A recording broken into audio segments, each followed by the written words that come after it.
Hello everyone, कैसे हो आप सब। आज के इस वीडियो लेक्चर में हम लोग पढ़ने वाले हैं क्लास 10 ज्योग्राफी का एक चैप्टर विच इज ट्रांसपोर्ट। बहुत टाइम से काफ़ी बच्चे बोल रहे थे कि सर इसके ऊपर भी जल्दी से एक वीडियो लेके आइए, तो आपका इंतजार खत्म हुआ एंड इसके ऊपर अब वीडियो आ गया है। इस एक वीडियो में हम इस पूरे चैप्टर को कवर करने वाले हैं, तो इस वीडियो को पूरा एंड तक जरूर देखना। तो चलो बिना टाइम वेस्ट किए इस वीडियो को स्टार्ट करते हैं। और अगर आप चाहो तो हमारे और चैप्टर्स को भी देखने के लिए आप हमें ऐप को डाउनलोड कर सकते हो, जो कि आपको गूगल प्ले स्टोर पर मिल जाएगी। तो हमेशा की तरह सबसे पहले हम बात कर लेते हैं इस चैप्टर के सिलेबस की।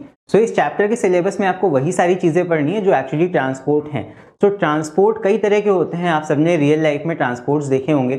आप घर से स्कूल जाते हो, कन्वेंस करके जाते होगे, तो आप रिक्शा से ट्रैवल करते होगे जो ऑटो रिक्शा होता है, या फिर आप पेडल वाले रिक्शा से ट्रांसपोर्ट करते होगे जो आदमी चलाते हैं। तो बेसिकली बहुत तरह के ट्रांसपोर्ट होते हैं। रोड पे भी ट्रांसपोर्ट्स होते हैं, ट्रक होते हैं और कार्स होती हैं, टू व्हीलर्स होते हैं। उसके अलावा और भी ट्रांसपोर्ट जैसे कि आपके एरोप्लेन्स हो गए, वो भी ट्रांसपोर्ट में आते हैं। रेलवेज हो गई, वो भी ट्रांसपोर्ट का ही एक हिस्सा है। और आपके शिप्स हो गए, बड़े बड़े जहाज हो गए जो समुद्र में जाते हैं, वो भी ट्रांसपोर्ट का ही हिस्सा है। तो बेसिकली आपको इन सारी चीजों के बारे में पढ़ना है। आपको पढ़ना है रोडवेज के बारे में, रेलवेज के बारे में, एयरवेज के बारे में एंड वाटरवेज के बारे में। इन सब के क्या क्या एडवांटेजेस होते हैं एंड इनके क्या डिसएडवांटेजेस होते हैं, ये सारी चीजें हम डिस्कस करने वाले हैं इस एक चैप्टर में, राइट।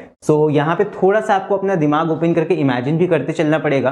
थोड़ा बहुत आपको रियल लाइफ के एग्जांपल्स भी दिमाग में रखने पड़ेंगे, तभी आप इस चैप्टर को कम से कम इसमें चीजें रटे आप अच्छे से याद रख पाओगे। यहाँ पे मैं कोशिश करूंगा कि आपको रियल लाइफ एग्जांपल्स की हेल्प से ज्यादा एक्सप्लेन करूं, ताकि आपको चीजें याद रह जाएं बिना किसी एफर्ट के। ठीक है, चलो आगे देखते हैं। यहाँ पे सबसे पहले हम बात कर लेते हैं कि ट्रांसपोर्ट की क्या इंपॉर्टेंस होती है हमारी लाइफ में। अब कॉमन सेंस है, सोच के देखो, अगर ट्रांसपोर्ट ना होते तो क्या आप घर से स्कूल तक जा सकते थे? नहीं जा सकते थे। या अगर आपका स्कूल अगर दूर है तब तो आपको बहुत ज़्यादा दिक्कत होती स्कूल जाने में। पुराने टाइम में जब ऑटो रिक्शाज नहीं होते थे तब लोग साइकिल से जाया करते थे, उनको कितनी दिक्कत होती थी आप एक जगह से दूसरी जगह तक जाने में। तो ट्रांसपोर्ट बेसिकली एक जगह से दूसरी जगह तक जाने में आपकी हेल्प करता है। सिर्फ आपके जाने में नहीं, कोई सामान हो गया उसे भी एक जगह से दूसरी जगह तक ले जाने में ट्रांसपोर्ट काफ़ी हेल्प करता है। मान लो आप जो घर में खाना खाते हो वो एक जगह तो पैदा नहीं होगा, मतलब जहाँ पे आप हो कोई ज़रूरी थोड़ी कि वहीं पे वो सामान या वो चीज़ या वो क्रॉप पैदा होती हो। तो वो क्रॉप कहीं और पैदा होती है, वो वहाँ से ट्रांसपोर्ट होके आपके एरिया तक आती है, देन आप उसको खरीदते हो एंड कंज्यूम करते हो। आपका जो खाने का मटेरियल हो गया, फूड आइटम्स हो गए, उनको एक जगह से दूसरी जगह तक ले जाने के लिए भी ट्रांसपोर्ट का यूज होता है। तो यहाँ पे कुछ इंपॉर्टेंट पॉइंट्स यहाँ पे लिखे हुए हैं ट्रांसपोर्ट के, ये आपके कई बार क्वेश्चंस में पूछे गए हैं, तो यहाँ पे आप इनको देख सकते हो। पहला इंपॉर्टेंस है, it links the interior regions to the other part of the country. ये बेसिकली जो गांव देहात के एरियाज होते हैं उनको मेन सिटीज से कनेक्ट करने में हेल्प करता है ट्रांसपोर्ट। जैसे मान लो कोई गांव का एरिया है, बहुत दूर है, वहां पे कोई बीमार अगर पड़ जाता है तो वहाँ हॉस्पिटल्स की वैसे भी किल्लत होती है या होते भी हैं, तो वहाँ काफ़ी ज़्यादा फैसिलिटीज़ नहीं होती हैं। तो वहाँ से किसी आदमी को अगर मेन सिटी में लाना है तो वो कैसे लाएगा? किसी ट्रांसपोर्ट की हेल्प से ही लाएगा। बेसिकली गांव के एरियाज को मेन सिटीज से लिंक करने के लिए ट्रांसपोर्ट का यूज होता है। यही पहला पॉइंट है हमारा। Second point is it helps in the industrialisation and urbanisation. Industrialisation के प्रोसेस में काफ़ी ज़्यादा हेल्प करता है ये। अब इंडस्ट्रियलाइजेशन में कैसे? देखो, इंडस्ट्रीज को क्या चाहिए होता है? रॉ मटेरियल्स चाहिए होता है कोई चीज़ मैन्युफैक्चर करने के लिए। अब रॉ मटेरियल्स आएंगे कहाँ से? वहीं तो पैदा होंगे नहीं, तो वो जहाँ से भी आएंगे कैसे आएंगे? ट्रक से आएंगे। ट्रक क्या है? ट्रांसपोर्ट है। तो जब रॉ मटेरियल इंडस्ट्री को मिलेगा तभी इंडस्ट्री कोई सामान बनाएगी और वो सामान आप तक पहुँचाया जाएगा। तो इसलिए इंडस्ट्रियलाइजेशन के लिए ट्रांसपोर्ट काफ़ी ज़्यादा इंपॉर्टेंट होता है। एक तरह से ट्रांसपोर्ट के बिना इंडस्ट्रियलाइजेशन हो ही नहीं सकता है। और जो शहर बसते हैं, शहर में बड़े बड़े कंस्ट्रक्शंस होते हैं, आप देखते हो कि नई नई कॉलोनीज, इतने बड़े बड़े फ्लैट्स तैयार हो जाते हैं। तो कैसे तैयार होते हैं? कि अब बिना ट्रांसपोर्ट की हेल्प से वहाँ पे नए नए फ्लैट्स तैयार हो पाएंगे? सामान ही नहीं आएगा वहाँ, तो फ्लैट्स कैसे बनेंगे? तो इसीलिए ट्रांसपोर्ट काफी ज्यादा इंपॉर्टेंट होता है इन दो चीजों के लिए, इंडस्ट्रियलाइजेशन एंड अर्बनाइजेशन के लिए। Next is it transports goods from one place to another. मैंने बताया था कि एक जगह से दूसरी जगह तक सामान को ले जाने के लिए हम ट्रांसपोर्ट का यूज करते हैं। फिर है it minimises the effect of natural disaster. आपने देखा होगा कभी कभी जब कोई नेचुरल डिजास्टर हो जाता है, जैसे मान लो कहीं सुनामी आ जाती है या फिर कोई अर्थक्वेक आ जाता है, तो काफ़ी ज़्यादा रेस्क्यू ऑपरेशंस चलाए जाते हैं। तो रेस्क्यू ऑपरेशन में काफ़ी ज़्यादा रोल प्ले करता है ट्रांसपोर्ट। अगर ट्रांसपोर्ट नहीं होंगे तो वहाँ से कैसे हम घायल आदमियों को बाहर लेके आ पाएंगे या कैसे मेडिकल फैसिलिटीज़ को उन तक पहुँचाएंगे? तो वहाँ भी काम आता है transport. Last is it enables easy movement of people across regions. वही है, लोगों का मूवमेंट अलाउ करता है एक जगह से दूसरी जगह में। सो ट्रांसपोर्ट काफी ज्यादा इंपॉर्टेंट है कई महीनों में। सो अगर ये ना हो तो काफी ज्यादा दिक्कत हमें फेस करनी पड़ सकती है, राइट। आई होप समझ गए होगे इंपॉर्टेंस क्या है ट्रांसपोर्ट का। बहुत ही ईजी है, कोई इसमें से आप 2 पॉइंट आप याद कर लेना for exam point of view. 2 या 3 मार्क्स से ज्यादा आना नहीं है, थोड़ा आप दिमाग से सोच के देखना, कोई भी 2 या 3 पॉइंट्स आपको आसानी से याद हो जाएंगे। सो नेक्स्ट इज, अब हम मोड्स ऑफ ट्रांसपोर्ट की बात करते हैं, जो कि मैंने स्टार्टिंग में आपसे कहा था कि कई तरह के ट्रांसपोर्ट्स होते हैं, जैसे आपके बसेस हो गए, ऑटो रिक्शास हो गए, ट्रक्स हो गए, ट्रेन्स हो गई। तो ये सब किन कैटेगरीज में लाई करते हैं इसको देखते हैं। तो यहाँ पे हमारे पास 4 टाइप्स के मोड्स ऑफ ट्रांसपोर्ट हैं। 2 आपके रोडवेज एंड रेलवेज, ये आपके लैंड पे होते हैं। एयरवेज, नाम से ही पता लग रहा है, ये आपका हवाई यात्रा है, एयर ट्रेवल है। वाटरवेज, ये आपका ओशियंस एंड रिवर्स में होती है, reverse and oceans. So basically 4 तरह के रास्तों के लिए या 4 तरीके के ट्रेवल्स के लिए अलग अलग टाइप्स के हमारे ट्रांसपोर्ट होते हैं, मोड्स ऑफ ट्रांसपोर्ट जिसे हम कहते हैं। तो यहाँ पे रोडवेज में आपके कौन कौन से कन्वेंस होते हैं, जैसे मान लो आपकी रिक्शाज हो गए, आपकी बसेज हो गई, कार्स हो गई एंड सो ऑन। रेलवेज की बात करें, रेलवेज पे क्या क्या आ जाएंगी, रेलवेज में भी 2 तरह के एग्जाम्पल्स हो सकते हैं। एक आपकी हो सकती है ट्रेन, और एक और एग्जाम्पल इसका हो सकता है आपका मेट्रो। मेट्रो भी एक तरह से रेलवेज के अंदर आती है, और वहां पे भी पटरियां बिछाई जाती हैं जिसके ऊपर मेट्रो ट्रेन चलती है। फिर एयरवेज में आपकी 2 चीजें आ जाएंगी, एक तो हो गया प्लेन्स, जो आप नॉर्मल डोमेस्टिक एयरप्लेन्स देखते हो या फिर इंटरनेशनल एयरप्लेन्स देखते हो, और एक और चीज आ जाती है जिसमें मंत्री लोग ट्रेवल करते हैं, जी हाँ, हेलीकॉप्टर्स। सो हेलीकॉप्टर्स भी एयरवेज में आ जाते हैं। तो ये आपके एयरवेज के एग्जाम्पल हो गए। फिर वाटरवेज की बात करें, इसमें छोटी छोटी जो नाव होती है नदियों में ट्रेवल कराने के लिए, या फिर बड़े बड़े शिप्स होते हैं, कार्गो शिप्स होते हैं, ये सारी चीजें आ जाती हैं वाटरवेज में। So I hope modes of transport समझ गए होंगे। कोई 2 एग्जाम्पल आपको दिमाग में रखने हैं, तो इसको याद रखना ज्यादा मुश्किल नहीं है। आई होप आप लोग आसानी से इसको समझ सकते हो। सो नेक्स्ट अब हम बात करते हैं सबसे पहले मोड ऑफ ट्रांसपोर्ट की, जो कि है रोडवेज। तो रोडवेज में आती है रोड्स। अब आप सबको पता होगा कि इंडिया बहुत ही वास्ट कंट्री है। यहाँ पे आप देख सकते हो इंडिया का मैप। तो इंडिया में बहुत सारी रोड्स हैं। आप घर के बाहर निकलोगे आपको अपनी गली की रोड मिल जाएगी, फिर आप जाओगे थोड़ा आपको मेन रोड मिलेगी, फिर मेन रोड से और आगे जाओगे आपको हाईवे मिल जाते हैं। तो बेसिकली इंडिया में बहुत टाइप्स की रोड्स हैं। तो इन्हीं टाइप्स ऑफ रोड्स के बारे में हम पढ़ने वाले हैं। हम सारे रोड्स तो नहीं याद रख सकते हैं, लेकिन हम कैटेगरी तो याद रख सकते हैं कि कौन कौन से टाइप के रोड्स होते हैं, बिकॉज एग्जाम में कभी कभी ये पूछ लिए जाते हैं। तो यहाँ पे roads in India are of 4 types. 4 types कैसे? पहला है नेशनल हाईवेज। नेशनल हाईवेज वो होते हैं जो एक सिटी को दूसरे सिटी से जोड़ते हैं। बहुत चौड़े चौड़े रोड्स होते हैं और इनको NH से रिप्रेजेंट किया जाता है। आगे मैं और इसके बारे में बात करूंगा। इनको NH से हम रिप्रेजेंट करते हैं। जैसे आपकी एक मूवी आई थी NH10, तो NH10 बेसिकली एक रोड है, एक हाईवे है, और NH से इसको रिप्रेजेंट किया जाता है। जो मेन रोड होते हैं इनको NH से रिप्रेजेंट करते हैं।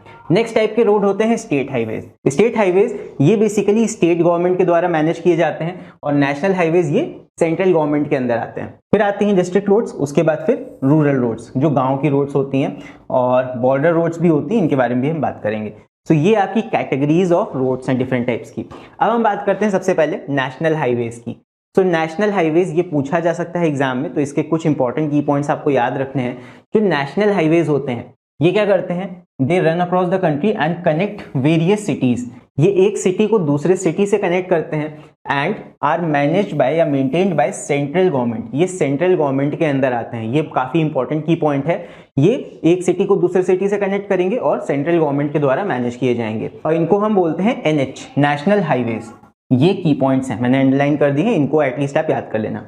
फिर इसके बाद यहाँ पे कुछ इंपॉर्टेंट फैक्ट्स हैं। यहाँ पे they handle about 40% of the total road traffic. मतलब नेशनल हाईवेज काफी ज्यादा अमाउंट में ट्रैफिक को होल्ड करते हैं। 40% ट्रैफिक इन पे चलता है। एक तरह से आप ऐसे कह सकते हो टोटल जितना ट्रांसपोर्ट है नेशनल हाईवेज पे 40% ट्रैफिक एक तरह से ट्रेवल कर रहा होता है। फिर है the traffic on national highways is growing because of rapid industrialisation. आपने देखा होगा इंडस्ट्रियलाइजेशन की वजह से आजकल ट्रक बहुत चलने लगे हैं। ट्रक एक जगह सामान दूसरी जगह तक लेके जाते हैं। इंडस्ट्रीज का ही रॉ मटेरियल होता है या फिनिश प्रोडक्ट होता है, तो ट्रकों की वजह से जाम बहुत लगता है। तो यही सेकंड पॉइंट है हमारा। ट्रैफिक जो है नेशनल हाईवेज पे काफी ज्यादा इंक्रीज करता है due to trucks, right.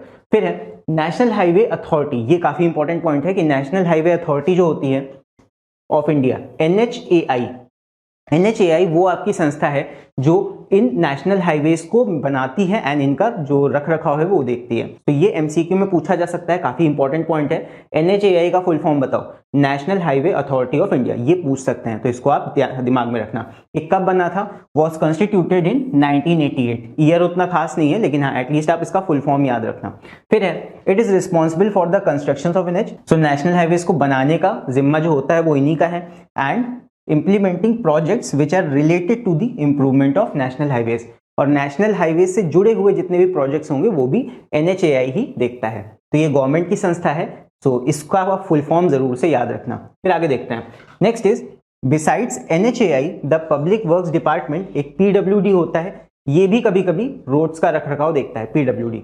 And border road organisation, जो बॉर्डर साइड के रोड्स होते हैं, जैसे लेह लद्दाख हो गया, कश्मीर में हो गया, वहां पे जितने भी बॉर्डर एरियाज के रोड्स होंगे वो ये ऑर्गेनाइजेशन देखेगा, बॉर्डर रोड ऑर्गेनाइजेशन, वो NHAI नहीं देखता है। सो इतनी चीजें आपको ध्यान में रखनी है कि जो नेशनल हाईवेज होंगे उनको कौन बनाएगा या उनका ध्यान कौन रखेगा? National highways authority of India, NHAI।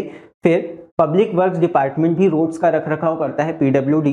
And जो बॉर्डर रोड्स होते हैं, जो लेह लद्दाख साइड हो गया, नॉर्थ इंडिया में जो बॉर्डर रीजन्स के रोड्स हो गए, वो आपका बॉर्डर रोड ऑर्गेनाइजेशन देखता है, वही बनवाएगा भी, वही उनका रखरखाव भी करता है, राइट। सो इतने की पॉइंट्स आपको यहाँ पे याद रखने हैं, जितने मैंने अंडरलाइन किए हैं। चाहो तो स्क्रीनशॉट ले लो, अदरवाइज मैं कोशिश करूंगा इसके नोट्स आपको प्रोवाइड कर दूं।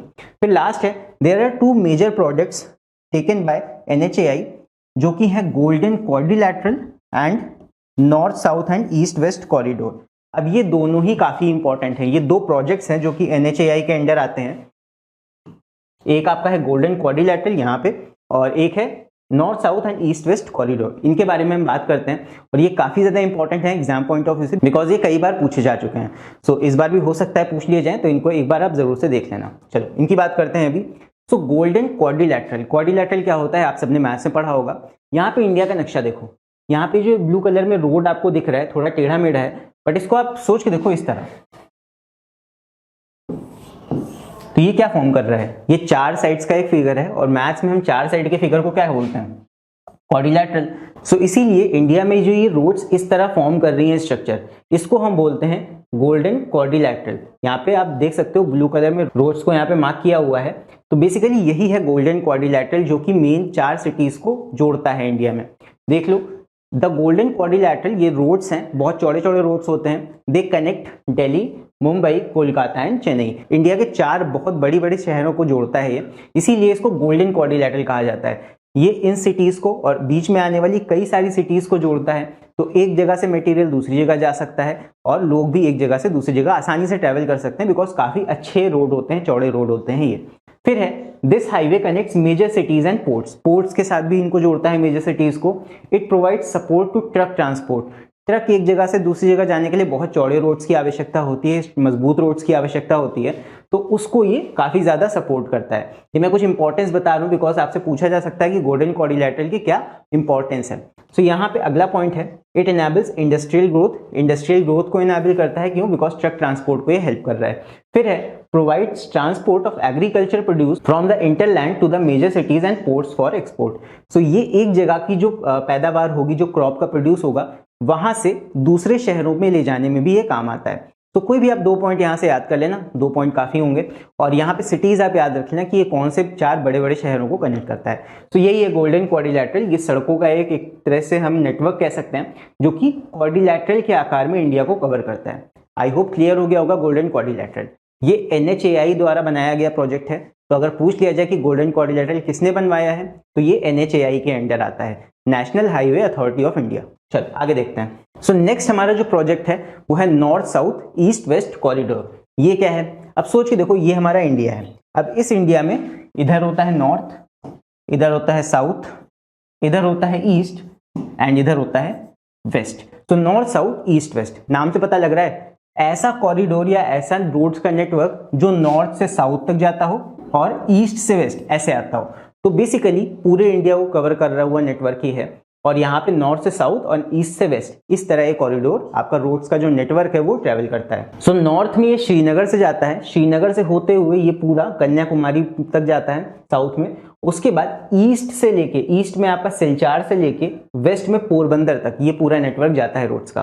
सो यहाँ पे आपसे पूछा जा सकता है कि north south east west corridor में जो आपका सपोज नॉर्थ साउथ कॉरिडोर है वो कहाँ से स्टार्ट होता है, तो आपको शहर याद रखने हैं। नॉर्थ में श्रीनगर से स्टार्ट होता है एंड साउथ में ये कन्याकुमारी तक जाता है। फिर अगर हम ईस्ट से वेस्ट की बात करें तो ईस्ट से वेस्ट, ईस्ट में ये सिलचार से शुरू होता है और पोरबंदर तक जाता है। अगर आपका वेस्ट टू ईस्ट पूछा जाए तो पोरबंदर से लेकर सिलचार तक जाएगा। तो ये 4 शहर आपको जरूर से याद रखने हैं नॉर्थ साउथ ईस्ट वेस्ट के, कि कहाँ से लेके कहाँ तक एरियाज को कवर करता है, राइट। तो स्टार्टिंग सिटी और एंड सिटी आपको याद रखना है। बाकी है क्या, इंडिया को नॉर्थ से साउथ तक कवर करने वाले रोड्स, नॉर्थ से साउथ तो ये नॉर्थ साउथ कॉरिडोर कहलाता है, और ईस्ट से वेस्ट ये आपका ईस्ट वेस्ट कॉरिडोर कहलाता है। ठीक है, तो यही है आपका रोड्स का नेटवर्क। ये काफी इंपॉर्टेंट है बिकॉज कई लोगों को मान लो ईस्ट से वेस्ट जाना है एंड उनके पास मान लो इतना पैसा नहीं है कि वो प्लेन से ट्रैवल कर सकें, सो वो रोड्स के थ्रू ही ट्रैवल करेंगे एंड ये रोड्स काफी ज्यादा इंपॉर्टेंट रोल प्ले कर सकते हैं उस चीज के लिए, राइट। तो आई होप समझ गए होंगे दोनों प्रोजेक्ट्स जो कि NHAI के अंडर है। एक आता है गोल्डन क्वाड्रिलैटरल एंड एक आता है हमारा north south east west corridor. Clear होंगे दोनों। और यहाँ पे ये जितनी भी सड़कें हैं ये सारी 4 to 6 लेन की चौड़ी चौड़ी रोड्स होती हैं। जरूरी भी है बिकॉज यहाँ काफी ज्यादा हैवी ट्रांसपोर्ट भी ट्रैवल करते हैं, तो चौड़ी रोड्स होना जरूरी है। आगे बढ़ते हैं। नेक्स्ट अब हम बात करते हैं सेकेंड टाइप के रोडवेज की या रोड्स की, जो कि होते हैं एक्सप्रेस हाईवेज। अभी रिसेंट में काफी ज्यादा खबरें आई थी, आगरा एक्सप्रेस वे काफी ज्यादा तेजी से बना है। तो यहाँ पे कुछ इंपॉर्टेंट एक्सप्रेस हाईवेज की हम बात कर लेते हैं इंडिया में। तो आपको इनके नाम जरूर याद रखने हैं और कुछ याद रखना। एक्सप्रेस हाईवेज 6 लेन के रोड्स होते हैं। ये बहुत ही चौड़े रोड्स होते हैं, बहुत ही ज्यादा मजबूत रोड्स होते हैं और ये बेसिकली हाई स्पीड पे ट्रैवल करने के लिए बनाए जाते हैं, तभी इनका नाम ही है एक्सप्रेस हाईवेज। यहाँ पे कट नहीं मिलेगा आपको डिवाइडर पे कहीं, आप कई किलोमीटर, पता नहीं क्या किलोमीटर आगे निकल जाओगे तब जाके आपको कट मिलता है। तो ये एक दिशा में काफी ज्यादा तेजी से ट्रैवल करने के लिए बनाए जाते हैं।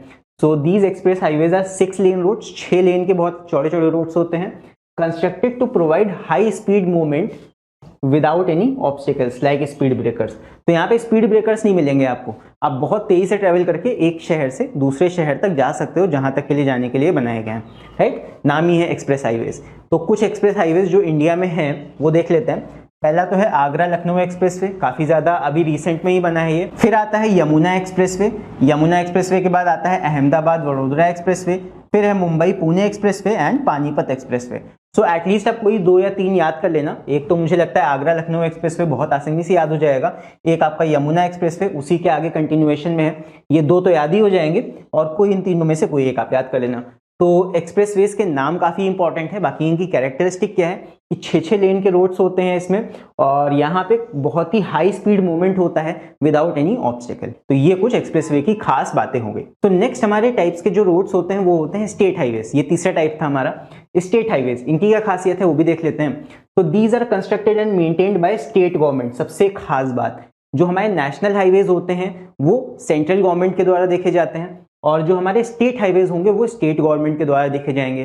तो अगर आपका डिफरेंस आता है national highways and state highways में, तो आप ये लिख सकते हो कि नेशनल हाईवेज NHAI के द्वारा देखे जाते हैं जो कि सेंट्रल गवर्नमेंट के अंडर आती है, और स्टेट हाईवेज आपके स्टेट गवर्नमेंट के द्वारा देखे जाते हैं। फिर उसके बाद है they link cities and towns within the state and connect national highways. So ये उन शहरों को जोड़ती हैं जो कि एक स्टेट में ही लाई करते हैं और ये कनेक्ट होती हैं वेरियस हाईवेज के साथ में। तो बेसिकली हाईवेज को, एक हाईवे को दूसरे हाईवे से जोड़ने के लिए या एक शहर को दूसरे शहर से जोड़ने के लिए, but with in the same state, एक ही स्टेट में, तो उनको हम बोलते हैं स्टेट हाईवेज। फिर है difference between national highways and state highways. देखो यहाँ मैंने दिया भी हुआ है, आप पढ़ सकते हो। So national highways they are constructed and maintained by central government, पहला ही आपका डिफरेंस है।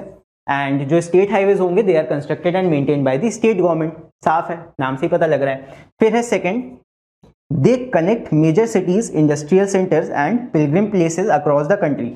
ये अक्रॉस द कंट्री आपके सारे जगहों को जोड़ते हैं। और जो स्टेट हाईवे होंगे ये within the same state ही अलग अलग जगहों को, यानी कि डिस्ट्रिक्ट्स को या वेरियस सिटीज को या टूरिस्ट प्लेसेस को जोड़ेंगे, लेकिन with in the same state. तो ये 2 डिफरेंसेस हैं, आप आसानी से इनको याद रख सकते हो। सो नेक्स्ट हम देखते हैं अदर रोड्स के बारे में। अदर रोड्स यानी कि चौथे टाइप का रोड, इसके अंदर कई टाइप्स मैंने एक साथ कर दिए हैं, तो ये काफी ज्यादा बड़े नहीं है, तो इसीलिए मैंने इनको एक साथ यहाँ पे लिख दिया है।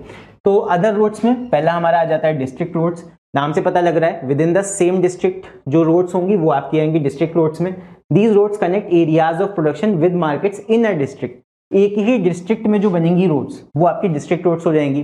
दे also connect talukas with district headquarters within the state. Rural roads, rural का मतलब होता है जो गांव साइड से आपके रोड्स होते हैं वो आते हैं आपके रूरल रोड्स के अंदर। तो यहाँ पे है rural roads constitute about 80% of the total road length in the country.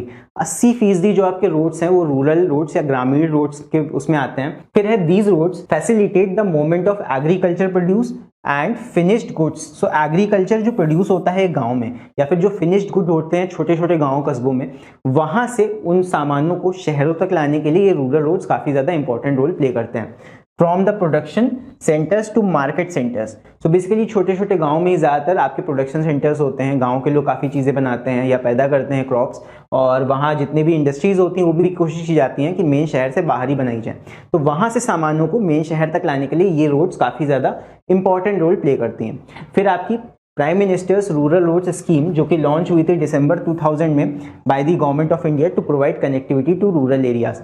सो ये एक स्कीम थी गवर्नमेंट की जो कि 2000 ईयर में लॉन्च हुई थी, जिसके तहत आपकी कई सारी ग्रामीण सड़कें बनाई गई या फिर रूरल रोड्स बनाई गई।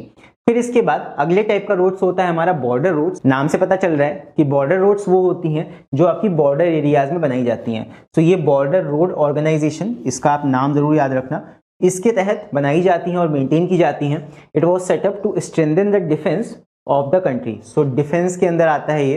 फिर है BRO has built the highest road in the world running from Manali to Leh. तो एक रोड बनाई है इन्होंने मनाली से लेकर लेह तक, और ये आपका highest road in the world है। तो ये MCQ के लिए पूछा जा सकता है कि highest road in the world कहाँ पे है। तो मनाली से लेके लेह तक जो रोड बनाई है बॉर्डर रोड ऑर्गेनाइजेशन ने, वो आपकी हाईएस्ट रोड है इन दी वर्ल्ड, मतलब हाईएस्ट ऑल्टीट्यूड पे आपकी वो कंस्ट्रक्ट की गई है। तो इसके बाद अब हम देखते हैं advantages and disadvantages of roadways.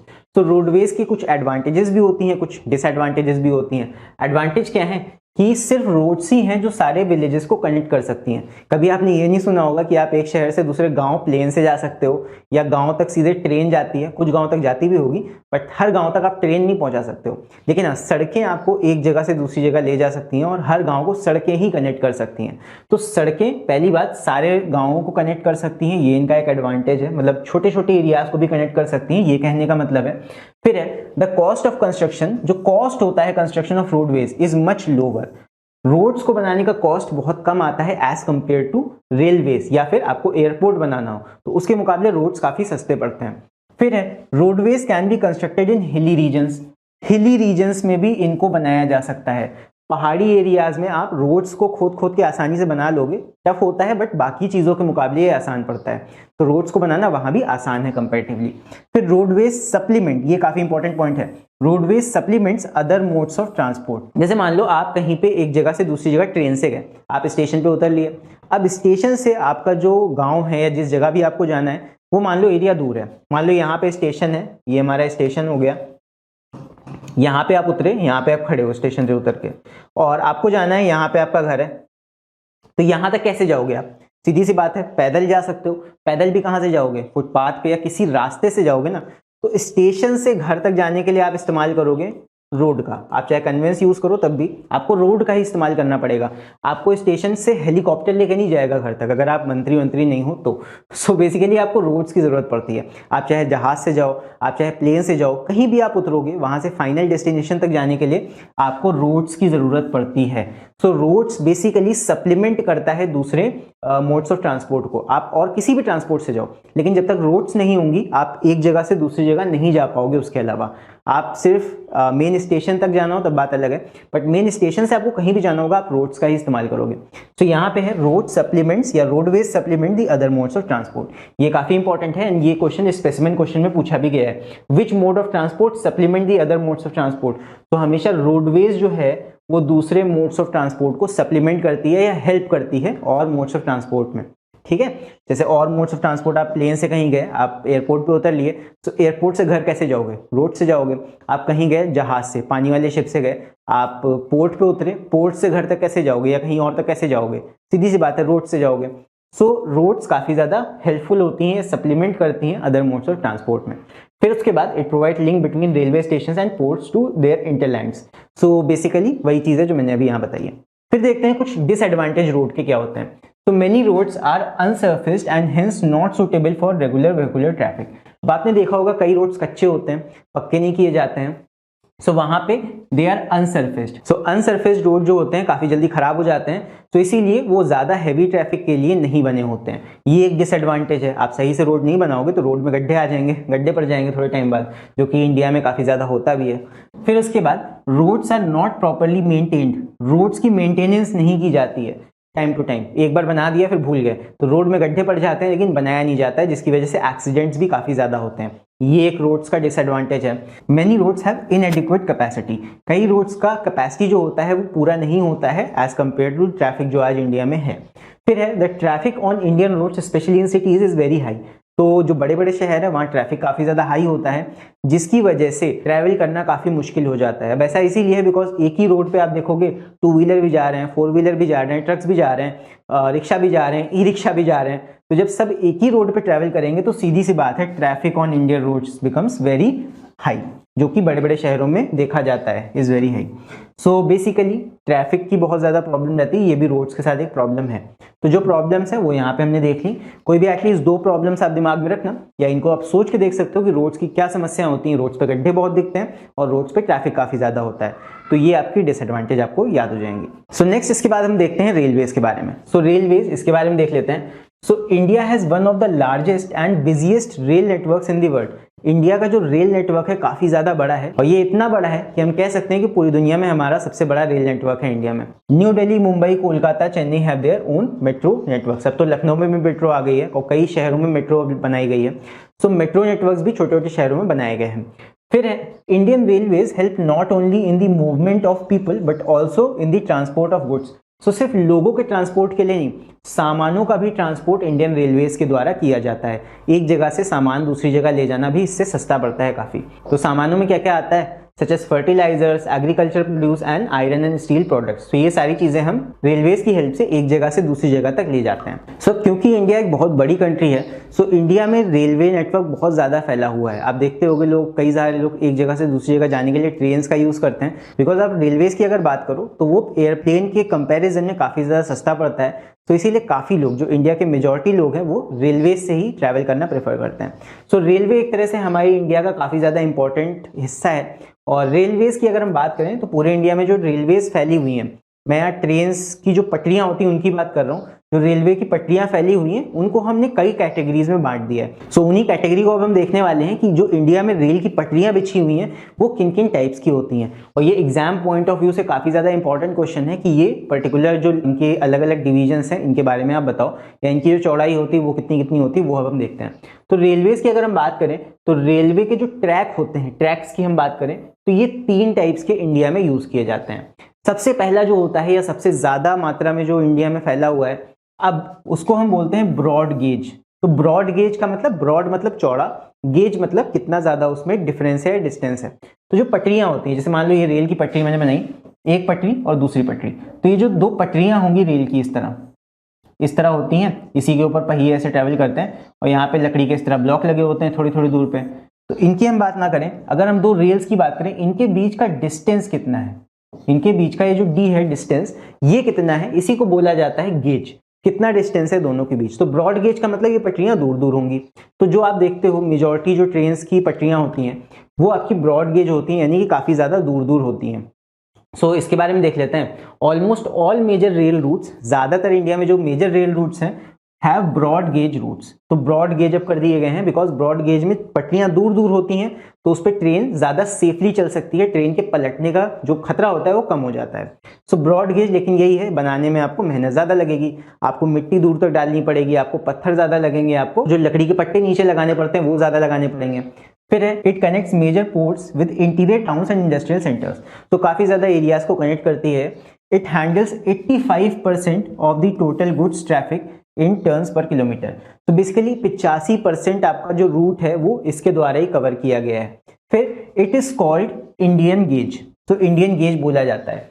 अब इस पर्टिकुलर चीज में एक जो काफी ज्यादा इंपॉर्टेंट चीज जो पूछी जाती है एग्जाम में कि बताओ ब्रॉड गेज का डिस्टेंस जो है वो कितना होता है।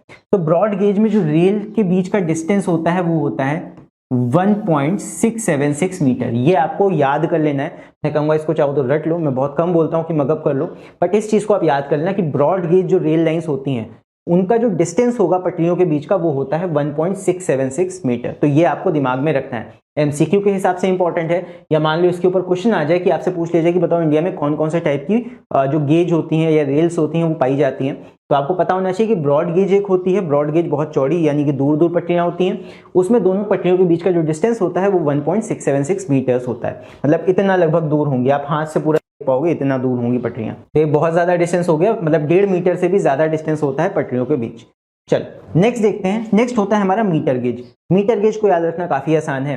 तो मीटर गेज लगभग 1 मीटर का डिस्टेंस होगा पटरियों के बीच, इसमें 1.5 मीटर से ज्यादा था, इसमें 1 मीटर दूर पटरियां आपकी होती हैं। The distance between the rails is 1 metre. 1 metre है सीधा सीधा, इसमें अलग से याद रखने की जरूरत भी नहीं है। और लगभग इंडिया में जो 11% पटरियां हैं वो आपकी मीटर गेज हैं, मतलब कि 1 मीटर चौड़ाई की हैं। तो सबसे ज्यादा चौड़ी जो डिस्टेंस होती है आपकी पटरियों के बीच वो ब्रॉड गेज में पाई जाती है, जो कि ज्यादा तरफ कर दी गई है बिकॉज ये ज्यादा सेफ होती है। मैं यहां लिख देता हूं, broad gauge is more safe. ये ज्यादा सेफ होती है बिकॉज दूर दूर पटरियां होंगी तो ट्रेन के पलटने का खतरा कम हो जाता है। पहले यूज होती थी मीटर गेज। मीटर गेज में आप कह सकते हो डिस्टेंस कम है, तो यहाँ पे थोड़ा रिस्क रहता है कि ट्रेन पलट सकती है अपनी ट्रैक से।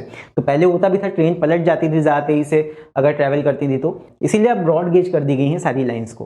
फिर इसके बाद जो नैरो गेज, नैरो गेज इससे भी कम आपका डिस्टेंस होता है पटरियों के बीच। अब नैरो गेज आपको कहीं नहीं मिलेंगी पूरे इंडिया में, सब जगह आपको या तो मीटर गेज, और मीटर गेज को भी अब हटा के ब्रॉड गेज कर दी गई हैं सेफ्टी के लिए। लेकिन नैरो गेज आज भी आपको देखने को मिलती है कहाँ पे, इन हिली एरियाज। ऐसा क्यों? नैरो गेज देखो सबसे ज्यादा रिस्की होती हैं, सबसे ज्यादा रिस्की होती है क्योंकि पटरियों के बीच डिस्टेंस बहुत ही कम है, पटरियां बहुत पास पास हैं। तो जो टॉय ट्रेन आपकी होती है, खिलौने वाली ट्रेन होती है, अपने जू में देखी होगी, तो उतना लगभग होता है डिस्टेंस इसमें। अब इनका डिस्टेंस कितना है? The distance between rails is 0.610 and 0.762।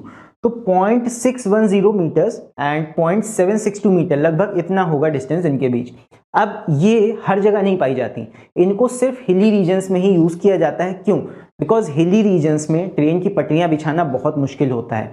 तो जो पटरियां कई जमाने पहले बिछ गई थी वही आज भी यूज हो रही हैं। तो बेसिकली नैरो गेज आपकी सिर्फ हिली रीजन्स में पाई जाएंगी।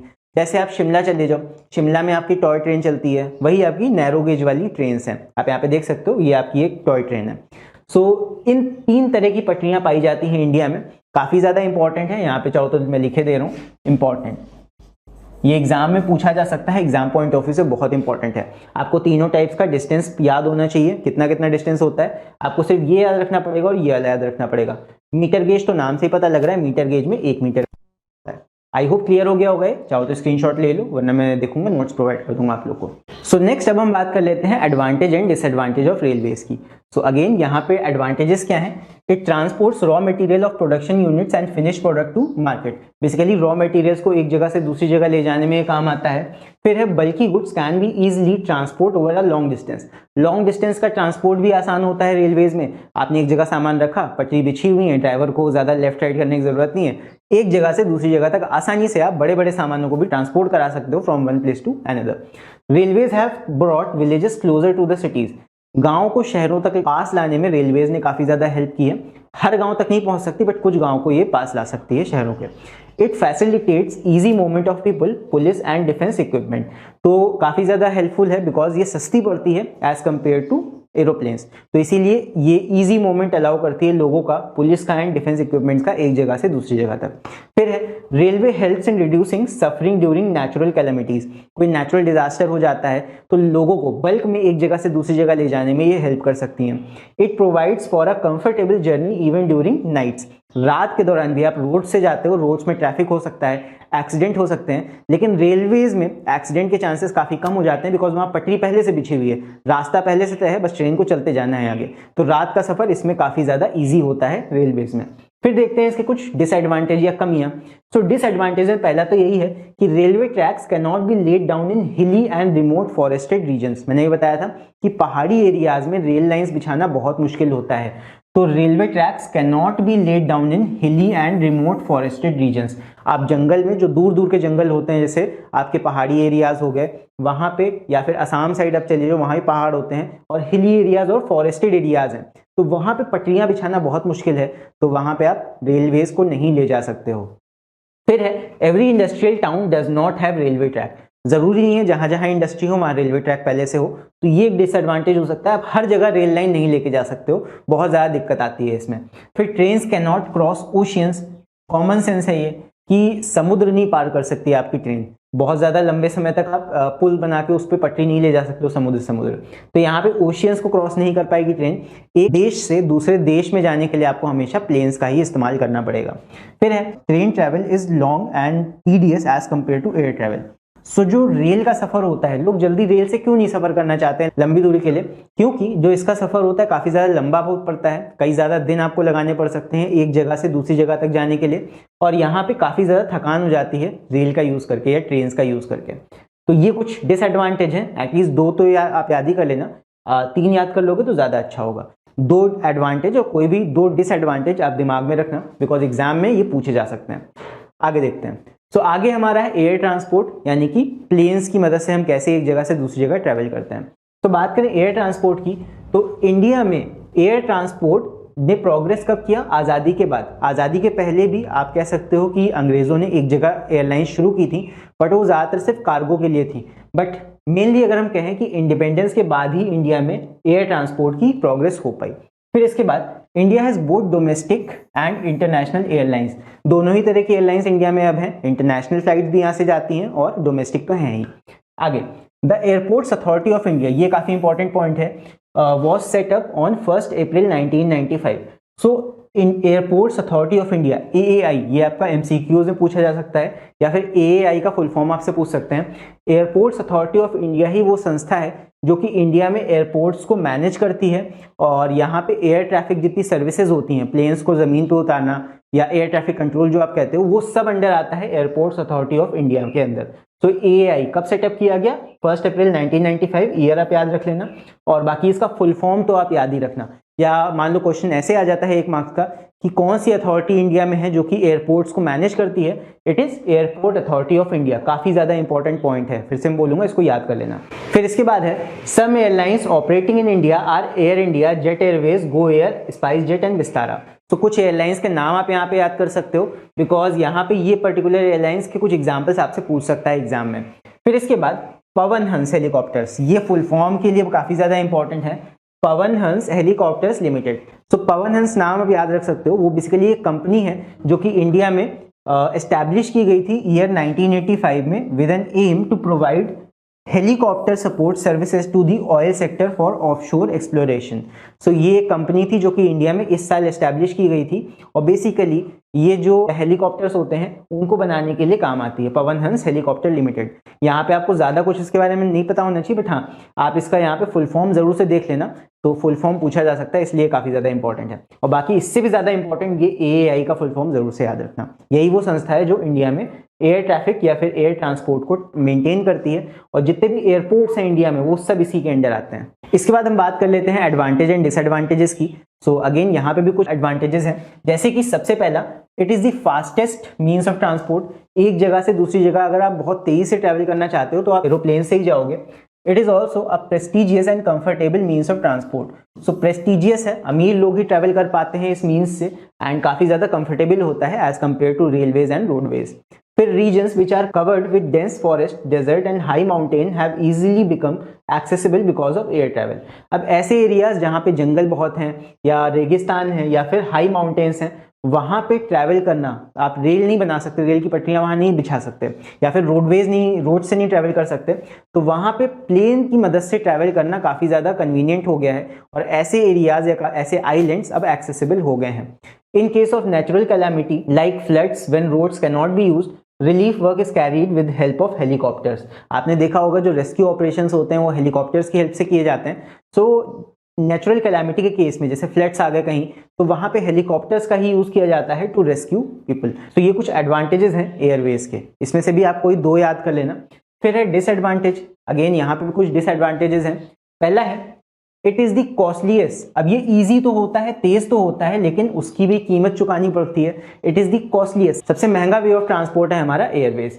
सो इसीलिए कई लोग नहीं अफोर्ड कर पाते हैं। तो कॉमन पीपल के लिए अफोर्डेबल नहीं होता है। अब तो फिर भी काफी ज्यादा सस्ते टिकट हो गए कुछ एयरलाइंस के, लेकिन फिर भी वो भी काफी महंगा पड़ सकता है कई लोगों के लिए। Unlike roads and railways, airways have still not been connected to the smallest cities. अब आपको एक किसी छोटे शहर तक जाना है तो आप जरूरी नहीं है प्लेन से ट्रैवल कर पाओ, बिकॉज हर छोटे शहर में जरूरी नहीं एयरपोर्ट हो। तो एयरपोर्ट की एक डिसएडवांटेज ये भी है कि बड़े बड़े शहरों में ही एयरपोर्ट्स होते हैं, छोटे छोटे कस्बों में या हर गांव में एयरपोर्ट नहीं हो सकता है। फिर है petroleum which is used as a fuel is non renewable source of energy. और यहाँ पे सबसे बड़ा डिसएडवांटेज ये भी होता है, आपने सुना होगा कि जो प्लेन्स होते हैं उड़ने के लिए काफ़ी ज़्यादा अमाउंट में ईंधन का यूज़ करते हैं या फ्यूल का यूज़ करते हैं, जिसकी वजह से पोल्यूशन भी बहुत होता है। और आप सबको पता होगा कि पेट्रोलियम बेसिकली एक non renewable source of energy है। ये एक बार सारी यूज़ हो जाएगी, उसके बाद ये दोबारा जल्दी रिन्यू नहीं हो सकती है। सो इसीलिए काफ़ी ज़्यादा मात्रा में ईंधन खर्च होता है एरोप्लेन्स में। तो ये एक डिसएडवांटेज है इसका कि प्लेन्स बहुत ज़्यादा मात्रा में फ्यूल का कंजम्पशन करते हैं। Last is freight charges are high. So इन्हीं सब चीज़ों की वजह से एक जगह से किसी सामान को दूसरी जगह तक ले जाने के लिए जो कॉस्ट आता है वो काफ़ी ज़्यादा होता है यूजिंग एरोप्लेन्स। सो इसीलिए ये कुछ डिसएडवांटेजेस है यहाँ पे। इसमें से भी आप कोई दो याद कर लेना। एक तो आप ये याद कर सकते हो कि ये बहुत महंगा होता है, एंड दूसरा यहाँ पे ये फ्यूल का यूज़ करते हैं जो कि एक non renewable source of energy है। सो इसके बाद अब हम बात करते हैं वाटर ट्रांसपोर्ट की। सो वाटर ट्रांसपोर्ट नाम से पता लग रहा है जो पानी के थ्रू हम ट्रैवल करते हैं वो आपका वाटर ट्रांसपोर्ट के अंदर आता है। तो waterways are the most important means of transporting bulky and heavy goods. आपने देखा होगा बड़े बड़े जहाज कई सारे कार्गो कंटेनर्स लेके एक जगह से दूसरी जगह तक जाते हैं। सामान के ट्रैवल के लिए सबसे ज्यादा कन्वीनियंट ऑप्शन होता है ये बड़े बड़े जहाज।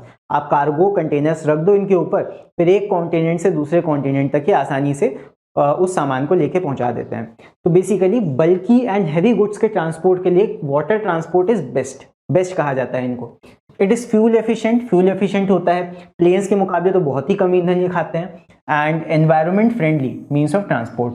तो फ्यूल कम खाएंगे इसीलिए एनवायरमेंट फ्रेंडली भी हैं। फिर third point is water transport can be divided. इनको डिवाइड कर सकते हैं हम दो में।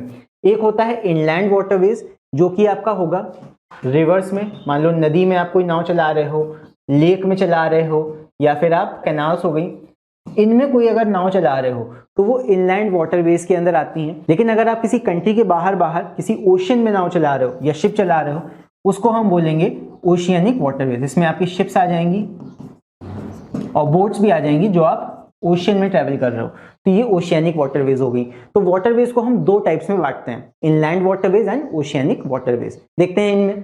सबसे पहले हम बात करेंगे इनलैंड वाटरवेज। यहाँ पे आपको दिख रहा होगा एक रिवर में एक छोटी सी बोट, ऐसे टूरिस्ट बोट है, ये चल रही है। सो इसको हम इनलैंड वाटरवे का एग्जाम्पल कह सकते हैं। यहाँ पे इमेज है, it is an example of inland waterways. तो इनलैंड वाटरवे के बारे में कुछ यहाँ पे जान लेते हैं। सो इनलैंड वाटरवेज कनेक्ट, जैसा कि मैंने बताया, reverse, canals, back waters and creeks with in the country. So basically inland waterway एक ही देश के अंदर जो नदियां बह रही होंगी, कैनाल्स होंगी, बैक वाटर्स होंगी, उन सबके बीच यहाँ पे इनलैंड वाटरवेज पाए जाते हैं। These waterways should be free of barriers such as waterfall and rapids। अब यहाँ पे एक खास बात ये आपको यहाँ समझनी है। मान लो ये आपकी नाव जा रही है और यहाँ आगे वाटरफॉल अगर हो जाता, कहीं यहाँ वाटरफॉल होता तो क्या होता? क्या ये लोग बचते? नहीं बचते। इसीलिए सबसे बड़ी खास बात आपको ध्यान रखनी है कि जिस भी नदी में आप नाव चला रहे हो उस नदी में पहली बात कोई ब्रेक्स नहीं होने चाहिए, वहाँ पे कोई भी रैपिड्स नहीं होने चाहिए। ऐसा नहीं है कि कहीं कि पानी बहुत तेज से जा रहा है आपकी नाव पलट गई, या फिर वहाँ पे कोई वाटरफॉल नहीं होना चाहिए। अगर यहाँ वाटरफॉल हुआ आगे तो क्या होगा? सीधी सी बात है, आप नहीं बचोगे। तो there must be no waterfall in that river in which you are travelling. So ये एक खास बात है जो आपको ध्यान रखनी है। फिर है Inland Waterways Authority of India. ये भी एक संस्था है, Inland Waterways Authority of India, IWAI। याद रखना है आपको full form exam point of view से। Is in charge of waterways in India.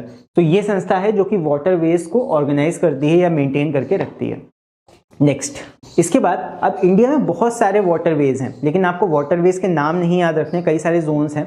But यहाँ पे जो सबसे ज़्यादा इंपॉर्टेंट है इस पार्ट में जो आपको याद रखना है, ये रीजन है, ये काफ़ी ज़्यादा इंपॉर्टेंट एक रीजन है। क्या है ये, इसके बारे में समझते हैं। अब देखो, पूरा जो इंडिया है, हमारा इंडिया बहुत सारी नदियों से भरा हुआ है। हमारे नॉर्थ इंडिया में भी रिवर्स है, ये नॉर्थ इंडिया हो गया, यहाँ पे आप देख सकते हो नीली नीली बहुत सारी नदियाँ भरी पड़ी हैं। आपने मैप ऑफ इंडिया में इनको मार्क करना भी सीखा होगा। और ये हमारा साउथ पार्ट है या डेक्कन रीजन जिसको बोलते हैं, साउथ इंडिया। सो इस पे क्वेश्चन कभी कभी ऐसे पूछ लिया जाता है कि बताइए कि नॉर्थ इंडिया की जो रिवर्स हैं वो तो फिजिबल होती हैं या वो तो एक्सेसिबल होती हैं इनलैंड वाटरवेज के लिए, यहाँ पे आप नाव चला सकते हो, लेकिन जो साउथ इंडिया की रिवर्स होती हैं ये बोट चलाने के लिए या फिर इनलैंड वाटरवेज के लिए एक्सेसिबल नहीं होती हैं। तो ये रीजन पूछा जाता है कि नॉर्थ इंडिया में की नदियों में तो आप ट्रैवल कर सकते हो लेकिन साउथ इंडिया की नदियों में आप ट्रैवल नहीं कर सकते, व्हाई? सो इसका रीजन जो होता है that north Indian rivers are used for waterways but south Indian rivers या फिर peninsular rivers are not used for waterways. So water transport के लिए इनको क्यों नहीं यूज किया जाता है? अभी हमने देखा था कि वाटर ट्रांसपोर्ट के लिए सबसे खास चीज आपको जो ध्यान रखनी है कि वहां पे कोई बैरियर्स नहीं होने चाहिए और नदियों में कोई भी वाटरफॉल या झरना नहीं होना चाहिए, वरना क्या होगा, जैसे ये महाशय जा रहे हैं ये आगे जाके झरने में गिर जाएंगे, क्या ये बचेंगे? नहीं बचेंगे। तो सीधी सी बात है आपकी नदियों में वाटरफॉल्स नहीं होने चाहिए या कोई तरह के चट्टाने या बैरियर्स नहीं होने चाहिए। तो ये आपको ध्यान रखना है। तो साउथ इंडिया में बेसिकली पहाड़ तो हैं बट वहां पे ग्लेशियर्स नहीं है बर्फ के। सो वहां की जो रिवर्स हैं those are rain fed and seasonal rivers होती हैं। पहला डिसएडवांटेज तो ये है वहां पे। तो सीजनल रिवर्स हैं, आपकी कुछ सीजन्स में वहां पानी होगा, एक तरह से तेज बहाव होगा, कुछ सीजन्स में एकदम नहीं होगा, तो वहां की नदियों में आप ट्रैवल नहीं कर सकते हो हर समय। और second reason is these rivers are comparatively shorter, छोटी नदियां होती हैं वहां की, इसीलिए वाटरवेज हम नहीं बनाते हैं साउथ इंडिया में। फिर last is these rivers have waterfalls, जो ये वाला केस है, वाटरफॉल्स काफी ज्यादा पाए जाते हैं साउथ इंडियन रिवर्स में। इसीलिए ये तीन फैक्टर्स हैं या तीन रीजंस हैं जिसकी वजह से साउथ इंडियन या फिर peninsular rivers are not used for water transport. ये क्वेश्चन बहुत ज्यादा इंपॉर्टेंट है, कई बार पूछा गया है कि साउथ इंडियन रिवर्स को हम क्यों नहीं यूज कर सकते हैं फॉर वाटरवेज। तो ये तीन रीजंस हैं। पहली चीज, वहां की जो रिवर्स हैं वो सीजनल या फिर रेनफेड होती हैं, फिर वो कंपेरेटिवली शॉर्टर होती हैं as compare to north India, and these rivers have waterfalls. Waterfalls हैं, आप वहां ट्रैवल करने जाओगे और ऐसे गिर जाओगे। तो ये चीज आप याद रखना कि साउथ इंडियन रिवर्स को हम क्यों नहीं यूज करते हैं। अब ये सब रिवर्स के लिए नहीं है बट मोस्टली जितनी साउथ इंडियन रिवर्स हैं उनको हम नहीं इस्तेमाल करते हैं for water transport, right? I hope समझ में आ गया होगा। चलो नेक्स्ट देखते हैं। Next is oceanic transport. Oceanic transport यानी कि जो समुद्रों में हम ट्रैवल करेंगे जहाजों की मदद से। इंडिया के नीचे इंडियन ओशियन है, उसी में हम ट्रैवल करते हैं। इंडियन ओशियन हो गया, अरब सी हो गया, ठीक है। तो यहाँ पे बे ऑफ बंगाल भी है इस साइड। तो यहाँ पे इंडिया में ये कुछ इंपॉर्टेंट मैंने पोर्ट्स को मार्क किया है। अब यहाँ पे आपको इन पोर्ट्स के नाम याद होने चाहिए बिकॉज 2 या 3 पोर्ट्स आपसे पूछे जा सकते हैं। So India is a peninsular country. India एक पेनिनसुला है, यानी कि 3 साइड ये पानी से कवर्ड है साउथ इंडिया में। फिर with a long coastline, India के पास बहुत ज्यादा लंबी तटरेखा है, approx 7,517 kilometre. It has 12 major sea ports and 187 minor sea ports. इतनी ज्यादा मात्रा में यहाँ पे सी पोर्ट्स इंडिया में हैं।